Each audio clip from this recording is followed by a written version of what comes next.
del Padre, del Hijo y del Espíritu Santo. Amén. Continuamos nuestra explicación de la historia sagrada, apoyándonos en el libro de Don Bosco, San Juan Bosco, que explica, resumiéndola, toda la historia bíblica. Hemos visto en la charla anterior las 9 plagas de Egipto, 9 castigos, para que el faraón dejara a los hebreos salirse. Ahora vemos en el capítulo 11 y siguiente del Éxodo la última plaga y finalmente el Cordero Pascual, que representa a Cristo. Bien, estas amenazas, todas las amenazas que había hecho Moisés al faraón y faraón también al Moisés, estas amenazas no atemorizaron a Moisés, porque el faraón había dicho: ya no te presentas delante de mí, si te presentas morirás. Entonces estas amenazas no han atemorizado a Moisés. Es un hombre valiente, página 56 de Don Bosco, tercera época, capítulo 10. Dios le había hecho saber que la última plaga con la cual movería finalmente a faraón era la muerte de todos los primogénitos de los egipcios. El hijo o hija, el primogénito, es como el fruto sagrado de la familia, del matrimonio. Entonces, por eso es más querido, con más derechos, etc. Entonces aquí, a pesar de las amenazas, Moisés va a presentarse delante del faraón y anunciar una última plaga, la más dolorosa, que es la muerte de todos los primogénitos de los egipcios. Por eso le mandó que diese orden a todos los jefes de familia de los hebreos que tomasen un cordero de aquel año y sin mancha. Lo asasen con su sangre, rociasen los 2 postes, el dintel de sus casas, con la sangre. Entonces dice: toma un cordero, lo sacrifican y van a poner en los dinteles de las puertas, en forma de T, en forma de cruz, de esta sangre. ¿Por qué? Porque esta noche, decía Moisés a su pueblo, habéis asar el cordero y lo comeréis con pan ácimo, pan sin levadura, con lechugas silvestres amargas. Tendréis ceñidos vuestros lomos, o sea, arrezagado el vestido, y puesto el calzado de los pies, el báculo de la mano, y comeréis deprisa, como gente que quien apura la salida. Pero nadie ponga el pie fuera de la puerta antes que amanezca, porque esta noche el ángel del Señor herirá a los egipcios, y donde hallaré las puertas teñidas de sangre, no entrará el ángel y pasará adelante. Entonces el rey nos dejará salir. Entonces tienen que comer el cordero de pie a prisa, con lechugas silvestres amargas, recuerdo de la servidumbre, de los dolores, sufrimientos que recibieron. Y el ángel del Señor va a venir y matar a todos los primogénitos de los egipcios. Los israelitas, que habían quedado libres del azote que hirió los egipcios, al oír estas cosas humillaron sus rostros hasta el polvo y adoraban al Señor de haberlos preservado de esta última llaga.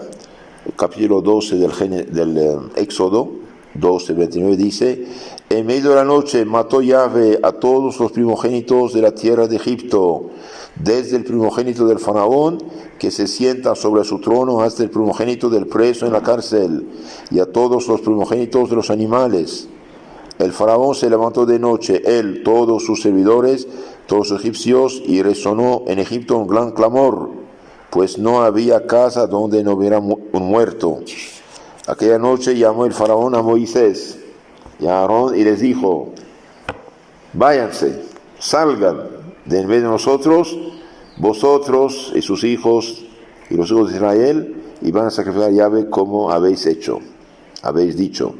llevad vuestras ovejas, vuestros bueyes, como habéis pedido, váyanse y dejadme. Ya, esta vez ya entendió que tenía que dejarlos, ¿no? Los egipcios apremiaban al pueblo dándole prisa para que salieran de su tierra, pues decían, vamos a morir todos. Cogió pues el pueblo la masa antes de que fermentara y envolviendo en sus mantos las artesas que la contenían, se las echaron al hombro. Los hijos de Israel, los hebreos, habían hecho lo que les dijera Moisés y habían pedido a los egipcios objetos de plata y oro y vestidos. Yahvé hizo que hallaran gracias a los ojos de los egipcios, que accedieron a su petición y que se llevaron aquellos los despojos de Egipto. Ahora, ¿por qué esto piden oro, plata, cosas, y los egipcios se los dan con mucho gusto? ¿Por qué? Bien, para compensar las injusticias que hicieron con ellos, guardados los tantos años como esclavos, haciéndolos trabajar como esclavos. Regresamos a lo de Don Bosco. Fin del cautiverio de los hebreos e institución de la Pascua. Noten, eso es importante. Esta es figura de la misa, de hecho. Despavorido el rey se despertó, dijimos, temiendo mayores castigos para sí, para su reino, envía luego por Moisés a Aarón, daos prisa, les dice, salid de mi reino, vosotros, los hijos de todos de Israel, llevaos vuestros ganados, provisiones, como pedisteis, id y rogad por mí. Los mismos egipcios, aterrorizados, no solamente dejaron salir a los israelitas con todo lo que les pertenecía, sino que los estrechaban para que saliesen prontamente del país, diciendo, si no os marcháis, pereceremos todos. De este modo los hebreos, después de una larga y dura opresión, pudieron ver el término de su esclavitud. Y de veras fue duro libertarlos, porque 10 llagas tremendas que vienen sobre Egipto hasta que ya recapacite este hombre, ¿no? En memoria de este acontecimiento, Moisés, por orden de Dios, instituyó la solemnidad de Pascua, que se debía celebrar todos los años, el día 14 de la luna, día 14 del mes de marzo. Pascua es una palabra hebrea, quiere decir pasaje, porque el ángel exterminador, en la matanza de los egipcios, viendo una casa cuyos dinteles estaban tenidos en la sangre del cordero, pasaba sin hacer mal alguno a los que en ella habitaban. Entonces el ángel pasaba, y cuando veía que había sangre en forma de cruz, de tau, los hebreos pasaba, desde allí pasa Pascua pasa, Dios pasa para libertarlos a ellos. Entonces salen, los cristianos celebramos la Pascua en memoria de ¿qué? De la resurrección del Salvador Jesucristo, que nos libró de la esclavitud del pecado. El Cordero Pascual que los hebreos sacrificaron era figura del Cordero de Dios, que es Jesucristo, y que con su sangre nos rescató de la muerte y nos abrió el camino de la vida eterna.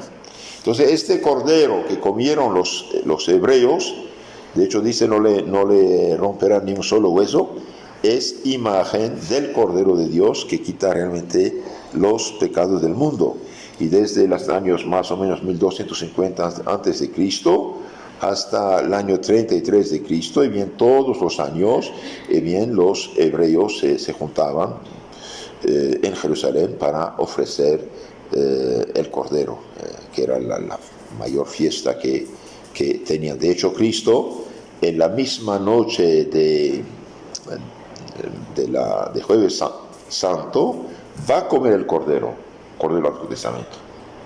Va a comer Cordero, va a comer esta comida sagrada, y en esta comida sagrada va a pasar del Antiguo al Nuevo Testamento. ¿Cómo se llama cuando cortan un árbol y después ponen otro árbol dentro? Van a poner un injerto. El culto cristiano es un injerto en el culto antiguo. El día de la Pascua judía, el día anterior, va nuestro Señor comer el cordero pascual con ellos y instituir el sacrificio de la nueva alianza en su sangre. Tomad y comed, este es mi cuerpo, entregado por ustedes por muchos, hagan eso en memoria mía. Tomad y bebed de él, del cáliz, es el cáliz en mi sangre, de la nueva y eterna alianza, derramada por ustedes por muchos, hagan eso en memoria mía. Entonces ahí instituye el sacrificio del Cordero de Dios que quita el pecado del mundo, del Nuevo Testamento, injertándolo en el Antiguo. Entonces, este sacrificio, de hecho, antes de este Abel, de lo que había hacia Abel, el sacrificio de Isaac, el sacrificio aquí del Cordero en Egipto, todos estos son imágenes, figuras de lo que presentaba.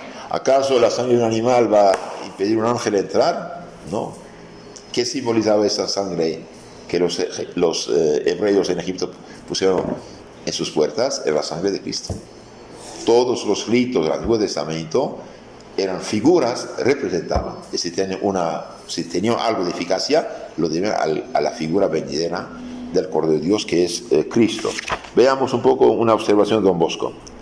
Es digno de observar que los hebreos, que formaban una sola familia, se multiplicaron extraordinariamente y conservaron constantemente la verdadera religión, la creencia en el Redentor, al cual ofrecían sacrificios y erigían altares con muchas señales del culto externo. Entonces los hebreos van a crecer muchísimo en Egipto, van a crecer muchísimo al punto que los egipcios van a quedar espantados del número crecido de los hebreos, de 75 personas que habían llegado a Egipto, y bien aquí dice el texto que salieron 600,000 hombres prontos para la guerra. Entonces calcula casi unos 2 millones de hebreos en Egipto en 400 años.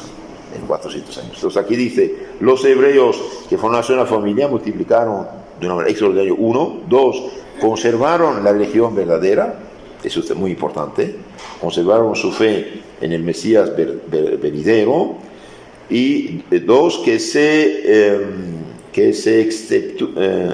se exceptúan los israelitas y otros pocos hombres, el resto del mundo estaba envuelto en las tinieblas de la idolatría. Hemos visto cómo los egipcios adoraban el agua del Nilo como Dios, su dios toro Apis, etc. Que ya florecían los imperios de Egipto, de China, de Asiria y otros, y ellos guardan, gracias a Dios, la fe en el Mesías venidero. Noten esto, por favor. Entonces, este cordero que sacrificaron es imagen del Cordero de Dios, que es Cristo nuestro Señor. Ahora tomen unas notas del aspecto espiritual de esta historia. La justicia de Dios que castiga. Vemos aquí que Dios interviene. La muerte de los primogénitos de Egipto fue un castigo de Dios por la obstinada incredulidad y la desobediencia de Faraón y de su pueblo, manifestando el Señor de este modo su justicia. Entonces ven que los castigos van creciendo, y finalmente termina con más duro para los egipcios. Ya no son sus bienes, sus animales que mueren, sino son los primogénitos, el hijo más querido. Entonces ahí Dios manifiesta su justicia. No hubiese tenido lugar este castigo tan horrible si Faraón, movido por las plagas anteriores, que eran más benignas, hubiese mudado de sentimientos. Algunos pecadores que tienen en poco la voluntad de Dios solamente pueden convertirse cuando Dios los visita con grandes tribulaciones. De hecho, las grandes tribulaciones para el pecador terco es una misericordia de Dios, porque si muere en sus pecados acaba muy mal, el infierno eterno. Entonces a veces las tribulaciones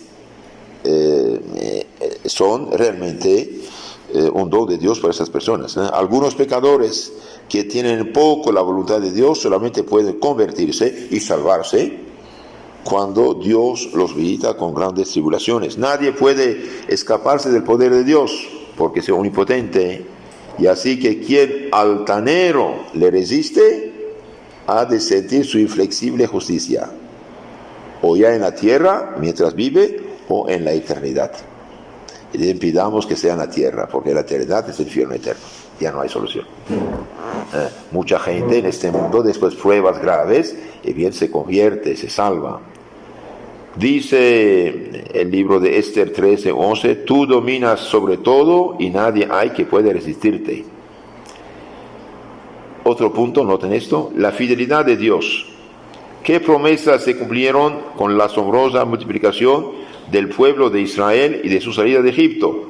¿Se acuerdan? Dios había dicho a Abraham, tu descendencia será numerosa como las estrellas del cielo y la arena del mar. Entonces aquí se multiplican.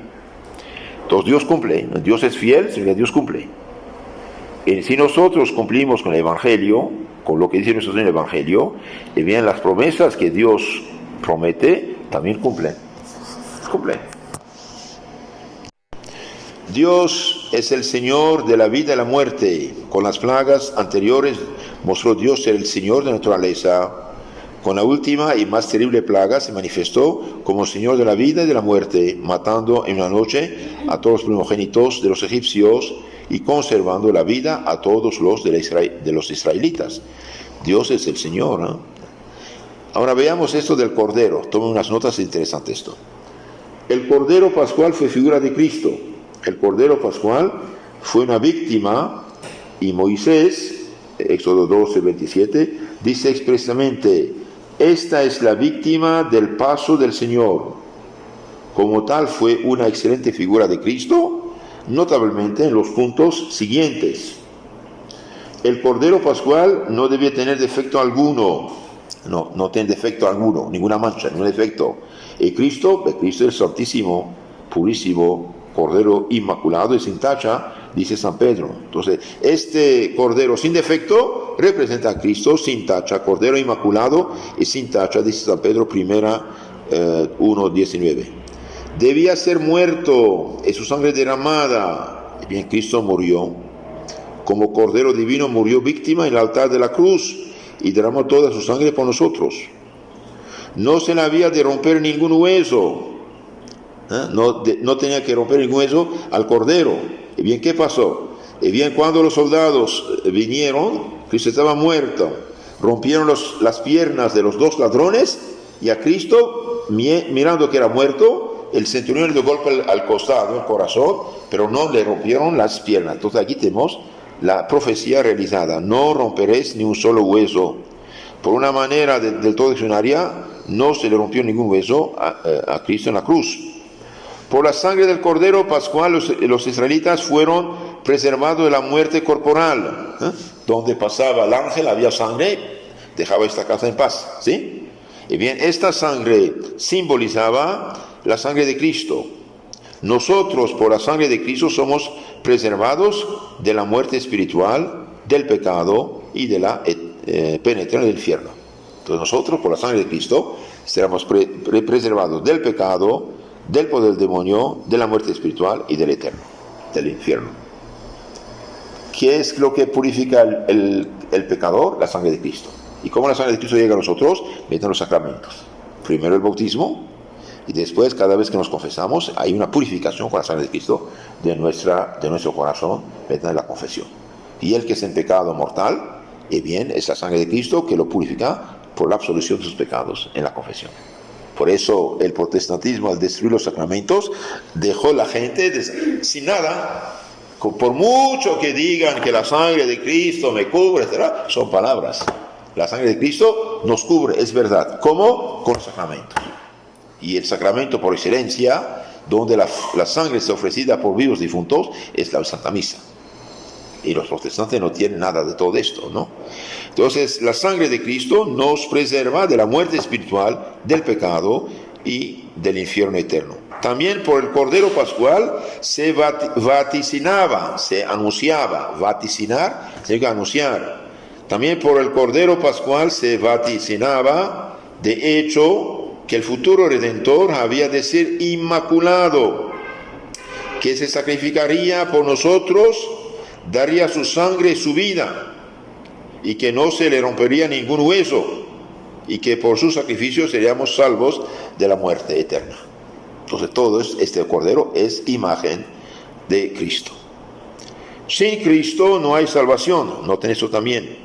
La sangre del cordero pascual en tanto tuvo virtud, fortaleza, poder para traer misericordia sobre los israelitas y preservarlos de la muerte, en cuanto que era figura del Salvador del mundo. Entonces este cordero que en Egipto protegió a los israelitas era figura del Mesías.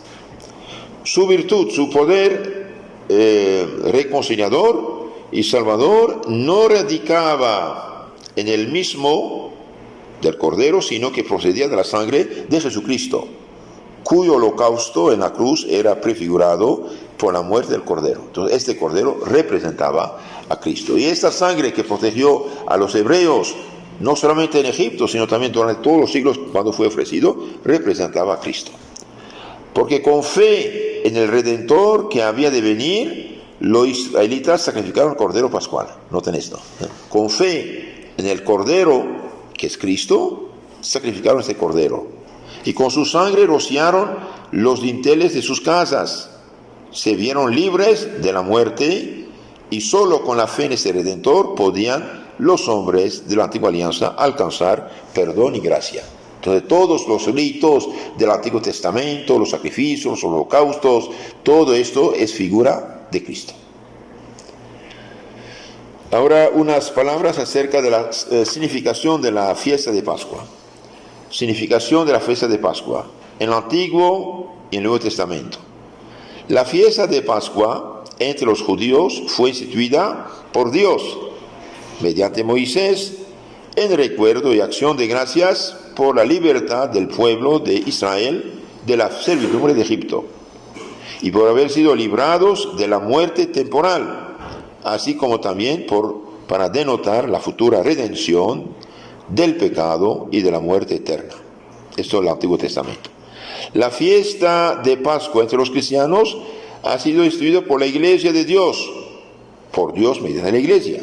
Entonces en el Antiguo Testamento, Dios mediante Moisés y los profetas instituye ritos y fiestas. En el Nuevo Testamento, mediante la Iglesia, Dios instituye la Pascua para recuerdo y en acción de gracias por haber Jesucristo redimido con su sangre a toda la humanidad de la muerte, del pecado, del infierno y de la esclavitud de Satanás. Entonces Cristo, con su muerte en la cruz, redime el mundo del pecado, del infierno, de la esclavitud de Satanás, y triunfando del imperio de la muerte del cuerpo con su resurrección gloriosa. ¿Y qué es la misa? Es todo esto. La misa es el sacrificio de la cruz, renovado sobre el altar con la misma eficacia y el mismo provecho. Entonces Cristo, mediante su sacrificio, nos ha liberado de la muerte espiritual del pecado, del infierno, de la esclavitud de Satanás. Imagínense cómo los hebreos sufrían bajo la tiranía de esta gente, ¿no? Y bien, el que está en pecado mortal también es esclavo de Satanás. Por eso el confesarse es libertarse de la esclavitud de Satanás. Un día preguntaron a Santo Cura de Ars de hacer un exorcismo, y dijo: el mejor exorcismo es una buena confesión. El Lutero, en su orgullo monumental y diabólico al haber eliminado 6 de los 7 sacramentos de un golpe, fue un tonto de primera. Dejó a esta gente sin nada y pretenden ser libres por la sangre de Cristo. No tiene nada, es mentira. Hace poco yo escuché el testimonio de un sacerdote que confesó a un pastor. El pastor dijo: bueno, yo todo lo que dije, bien, nunca yo sentí ni estuve convencido de que tenía ningún perdón, ningún pecado. Aunque diga que el Señor me perdone, el Evangelio de Cristo, dice: nunca sentí ningún pecado perdonado. Pues claro, que ellos piensan cambiar el plan de Cristo a ligera, son unos ignorantes, pobres de ellos, son ignorantes, pobres de ellos, pobres de ellos. Y en lugar de ser de buena voluntad, corazón abierto, hacer caso a la Iglesia, que es columna y sostén de la verdad, luchan contra la Iglesia y se creen los verdaderos cristianos. Es diabólico esto. Es diabólico. Y los sacerdotes que dicen no hay problema, todos hermanos, bien son unos ignorantes o unos inconscientes. No miden el peligro, es gravísimo esto. Entonces, la sangre de Cristo nos libra del pecado, del infierno, de la esclavitud de Satanás, mediante los sacramentos, y también triunfado del imperio de la muerte con su resurrección. Aquella tenía por objeto el traer la memoria al que había de llevar a cabo la redención. Entonces, el Antiguo Testamento era memoria de lo que iba a pasar con Cristo, ¿no? La Pascua cristiana para recuerdo del cumplimiento de las figuras de la redención verificada ya por Cordero Dios, que quita los pecados del mundo. Entonces, cuando celebramos la Pascua, bien nos recordamos de lo que hizo Cristo con nosotros y agradecemos. Pero algo más, este mismo sacrificio se hace presente realmente sobre el altar con la misma eficacia de otro modo. Por eso, destruir la misa es destruir todo. Con el sacrificio de la cruz y la resurrección de Jesús, el simbólico Cordero Pascual, por lo tanto la fiesta de Pascua de los judíos, ha perdido su significación, mientras que la de los cristianos es propiamente la fiesta de la redención y se solemniza como la fiesta principal del año eclesiástico. Entonces, lo del Antiguo Testamento ya tuvo lugar. La figura del Cordero representando a Cristo ya tuvo lugar. Cristo, Cordero de Dios, murió en la cruz. Entonces, ahora el sacrificio verdadero, es la nuestra Pascua. Ahora hay judíos todavía que piensan que Cristo no vino y hicieron sus cosas, no sirve para nada. Cristo ya vino.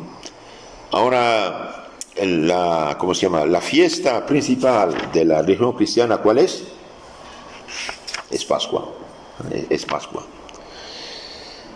Algo más, digamos, interesante, todavía seguimos un poco.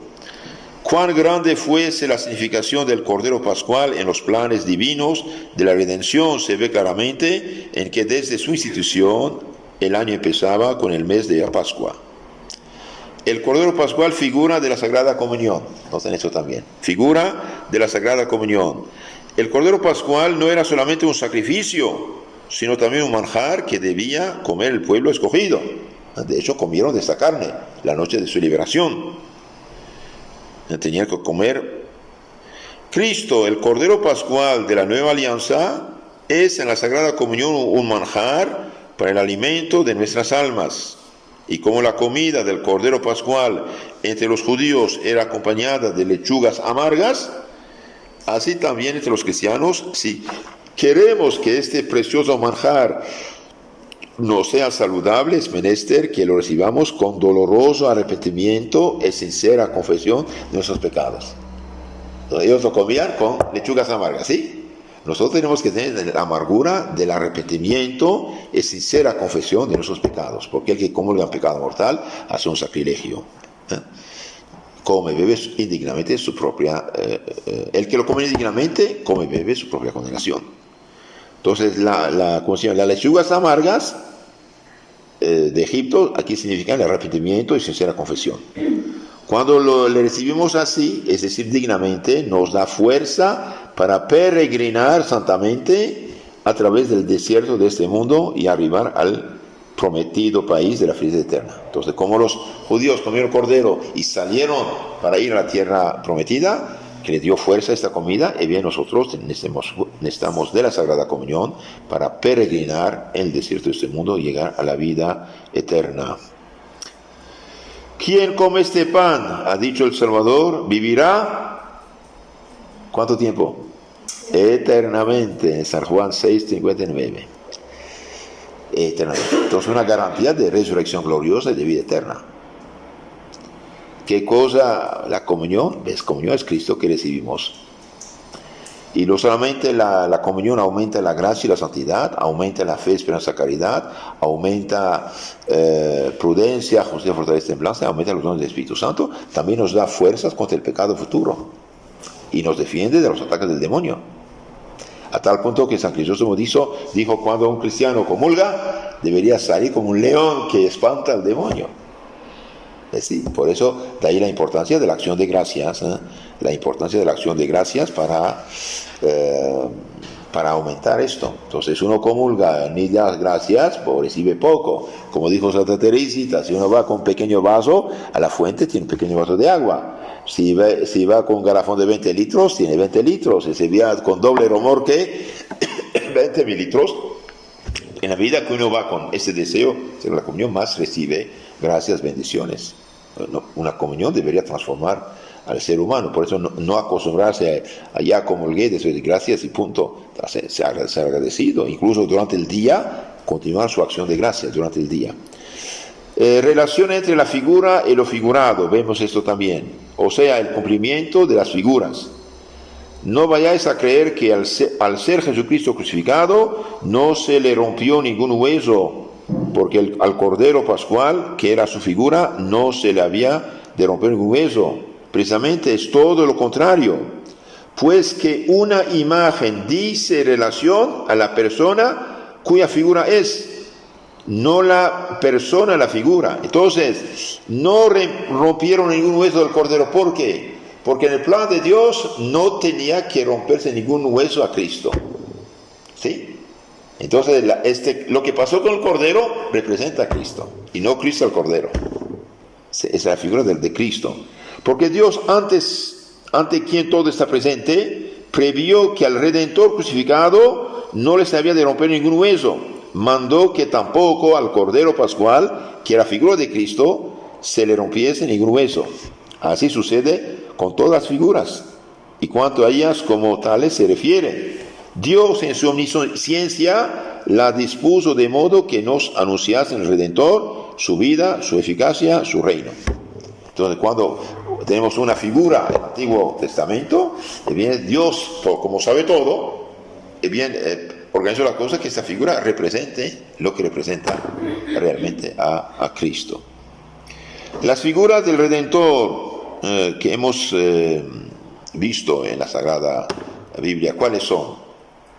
Adán, Abel, Noé, Melquisedec, Isaac, José, Job.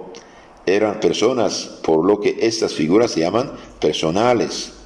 Entonces hay figuras del Salvador que son personales, que son personas, y hay, por ejemplo, el Cordero. El Cordero no es una persona, es un animal. Mas al Cordero Pascual, al sacrificarle y comerle, era ya una figura que nada tenía de personal, y menos aún otras figuras del Salvador. Por ejemplo, el maná, la serpiente de bronce, que veremos más adelante, y por eso se llaman figuras reales. Reales es de cosas, res en latín, cosa, figuras de cosas. Entonces hay figuras que representan a Cristo de personas y figuras de cosas. Bien, terminamos con esto. Cuán agradecidos no estarían al Señor los israelitas cuando en la muerte de los primogénitos contemplasen a los suyos exceptuados y todos ellos se viesen libres de la dura esclavitud de los egipcios, ¿no? Qué alegría tuvieron esta gente esta noche de ver que sus hijos no murieron, mientras que los hijos murieron, y que fueron ya libres de la esclavitud.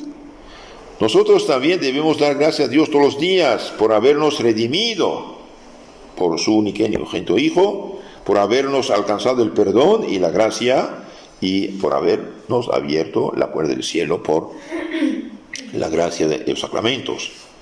Por esto debemos servir al Señor tan bondadoso con agradecimiento y con amor, pues ya en el bautismo fuimos consagrados a su santo servicio. No olvidemos, por el bautismo fuimos consagrados a Dios, al servicio de Dios.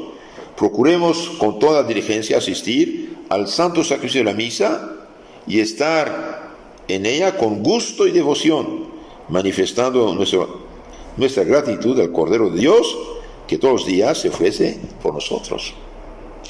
Asistimos a la misa, es como si estuvieran presentes delante de la cruz de Cristo. Muchas personas hoy tienen la idea muy rara, porque no aplaudí, no grité, no toqué guitarra, no sé qué, y no participé. No, cuando uno está en la misa, aunque no diga nada, no abre la boca, es como si estuviera delante de la cruz de Cristo el Viernes Santo con la Virgen y San Juan. Entonces, seamos agradecidos y conscientes de esto,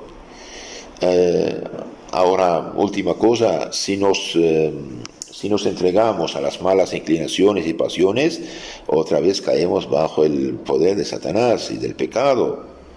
Tenemos que arrojar de nosotros esclavitud tan infame y combatir varonilmente el vicio capital, nuestro defecto capital, porque el defecto capital es el que hace caer en el pecado. Por lo tanto, debemos desde la mañana, al hacer nuestra oración en la mañana, proponernos de luchar varonilmente contra todo lo que puede ofender a Dios y favorecer el demonio. Los pecados veniales, es verdad, no nos separan de Dios, pero sí ofenden a Dios y sí nos debilitan para separar. Entonces, seamos agradecidos, como Dios en su misericordia liberó a los hebreos de la esclavitud de Egipto, y bien nosotros nos liberó no solamente con el bautismo, también cada vez que hemos tenido la desgracia de hacer un pecado mortal, y que nos liberó con su sangre mediante una buena confesión.